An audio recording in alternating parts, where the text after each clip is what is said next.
दोस्तों, हमने फिल्मों या फिर टीवी सीरियल्स में कई बार देखा है कि राजा महाराजा अरबों रुपए का अपना खजाना किसी तहखाने या फिर किसी बेहद गुप्त जगह पर छिपाकर रखते थे। इन खजानों तक पहुंचना इतना खतरनाक होता है कि इनका सपना देखने वाले कई लोगों की जान तक चली जाती है। इसका एक शानदार एग्जाम्पल है अली बाबा और 40 चोर की कहानी, जिसमें खुलजा सिमसिम के कोड से खजाने की गुफा खुलती है और अली बाबा उस खजाने तक पहुंच जाता है। लेकिन कहानी के आखिर में अली बाबा का ही एक दोस्त, जिसके इरादे नेक नहीं होते, वो गुफा के अंदर बंद हो जाता है। खैर, आज जिस कहानी को हम आपके सामने लाने जा रहे हैं वो भी एक ऐसी ही दिलचस्प कहानी है, जिसमें एक आलीशान खजाना है, एक पासवर्ड है और एक शख्स की मौत भी है। इसमें ट्विस्ट बस इतना सा है कि ये कोई फिल्मी कहानी नहीं बल्कि एक सच्ची घटना है जो जुड़ी है भारत के ही एक शाही खानदान से, जिसे आज हम सिंधिया राजघराने के नाम से जानते हैं। सिंधिया राजघराना वो शाही परिवार था जिसने मध्य भारत के एक बड़े हिस्से पर सदियों तक अपना शासन चलाया। उनकी इम्पोर्टेंस इतनी ज्यादा थी कि आजादी के बाद भी देश की राजनीति में उनका योगदान रहा।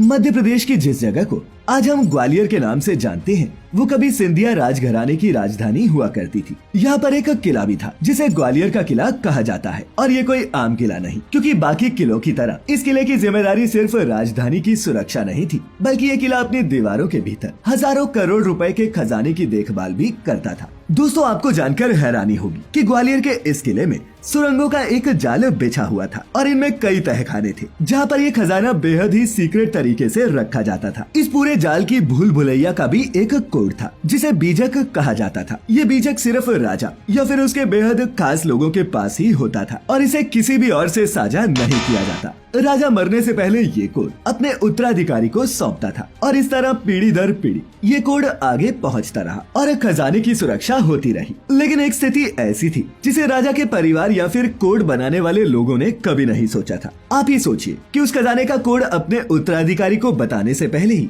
अगर राजा की मौत हो जाए तो फिर क्या होगा। हजारों करोड़ का खजाना सुरंगों के इस जाल में हमेशा के लिए बंद हो जाएगा। और कुछ ऐसा ही हुआ सिंधिया परिवार के साथ भी। अब इनके साथ क्या हुआ ये हम आगे जानेंगे, लेकिन उससे पहले ये जानते हैं कि ग्वालियर के इस किले में इतनी अकूत संपदा पहुंची कैसे।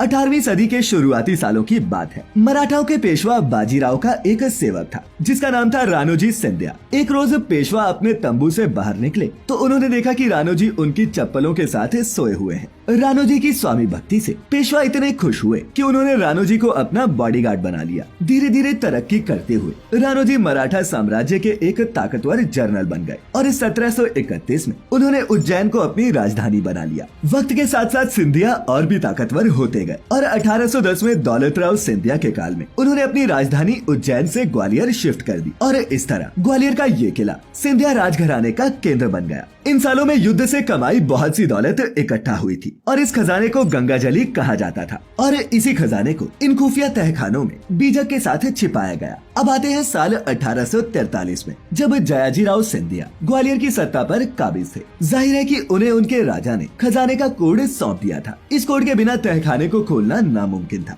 इसीलिए जब 1857 की क्रांति में रानी लक्ष्मीबाई ने ग्वालियर पर कब्जा किया तो वो भी खजाने का कुछ पता नहीं लगा पाई और इस लड़ाई के बाद जयाजीराव सिंधिया को ग्वालियर छोड़ना पड़ा। 1858 में जब क्रांति खत्म हुई तो ये किला लक्ष्मीबाई के हाथों से निकलकर अंग्रेजों के कब्जे में आ गया और साल 1886 तक ये किला इन्हीं के अधिपत्य में रहा। इस दौरान जयाजीराव को किले में छिपे अपने खजाने को लेकर काफी चिंता थी, क्योंकि उन्हें शक था कि कहीं अंग्रेज उनके खजाने का पता न लगा ले। फिर 28 साल अपने किले और खजाने से दूर रहने के बाद साल 1886 में उन्हें ये किला वापस मिल गया। इन बातों को साल 1895 में एक अंग्रेज ऑफिसर फोर्ब्स मिचेल ने अपने एक article hidden treasure in India में लिखा था और उस खजाने से जुड़ा एक और किस्सा भी बताया, जो कि उसने उत्तर भारत के सबसे धनी खजांची यानी कि खजाने की देखभाल करने वाले से सुनी थी, जिनका नाम था मथुरा प्रसाद। मथुरा प्रसाद ने इनको बताया था कि जब 1886 में जयाजीराव को किले की चाबी वापस मिली तो उन्होंने बनारस से कुछ मिस्त्री बुलवाए। उन्हें खजाने की जरूरत थी और इस काम को एकदम खुफिया तरीके से किया जाना था। इसीलिए बनारस से निकलते वक्त इन मिस्त्रियों को भगवान की कसम खिलाई गई।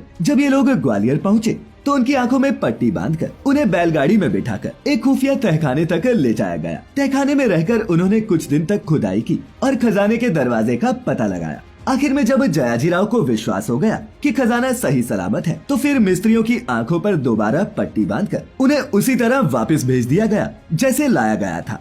अब इस कहानी पर यकीन करना या न करना ये तो दोस्तों आपके ऊपर है, क्योंकि इस बात का हमें कोई भी और सबूत नहीं मिलता। मथुरा दास की ये कहानी भी ताजमहल की उन अफवाहों जैसी हो सकती है जिसमें ये कहा जाता है कि इसे बनवाने वाले मजदूरों के हाथ काट दिए गए थे। खैर, किला मिलने के बाद और खजाने को हासिल करने के बाद जयाजीराव चैन से रहने लगा, लेकिन वो ज्यादा दिनों तक जिंदा नहीं रह पाए और जल्दी ही चल बसे।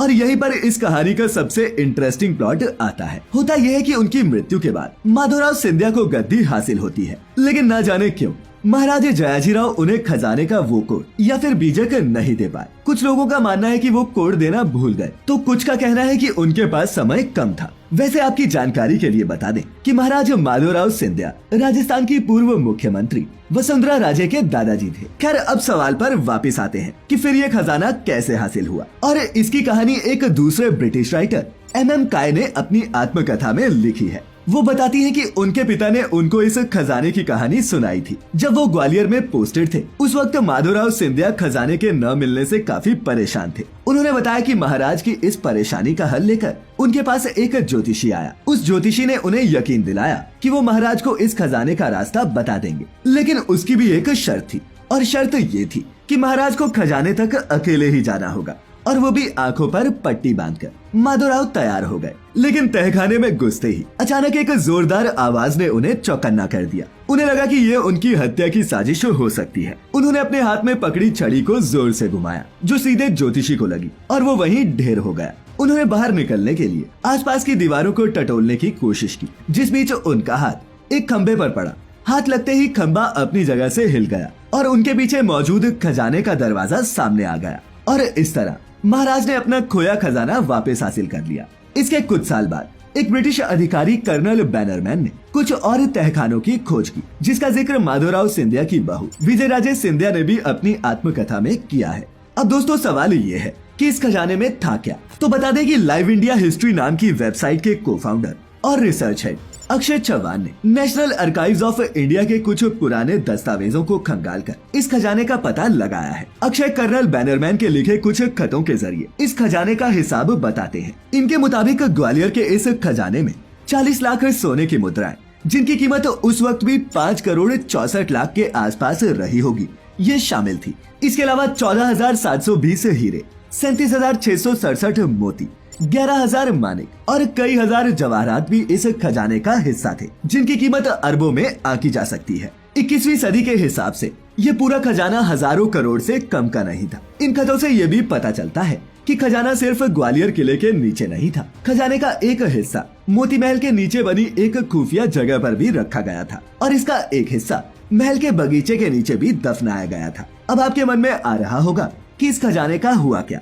इस सवाल के जवाब में ये कहा जाता है कि महाराज माधवराव सिंधिया ने इस खजाने को कैश में बदलवा दिया और इस पैसे से कई सारी कंपनियां खोल दी। और दोस्तों, इन्हीं कंपनियों में से एक का नाम था टिस्को, जिसे हम टाटा स्टील के नाम से जानते हैं। 1924 के आसपास टाटा वित्तीय मुसीबतों का सामना कर रहे थे। तब महाराज माधवराव के आर्थिक सलाहकार F.E. डिंशा ने टाटा में निवेश कर उनकी मदद की थी। इसके बदले सिंधिया घराने को टाटा स्टील में एक हिस्सा मिला, और 1960 तक सिंधिया टाटा स्टील के सबसे बड़े शेयर होल्डर्स में से एक थे। लेकिन उसके बाद सिंधिया घराने में जायदाद को लेकर ऐसी लड़ाई शुरू हुई जो आज तक खत्म नहीं हुई है। तो दोस्तों, आज की ये कहानी आपको कैसी लगी, नीचे कमेंट करके जरूर बताइएगा, और अगर अच्छी लगी हो तो इस वीडियो को ज्यादा से ज्यादा लाइक और शेयर भी कीजिएगा। मिलेंगे फिर किसी और ऐसी ही इंटरेस्टिंग कहानी के साथ। तब तक के लिए आपका बहुत बहुत शुक्रिया।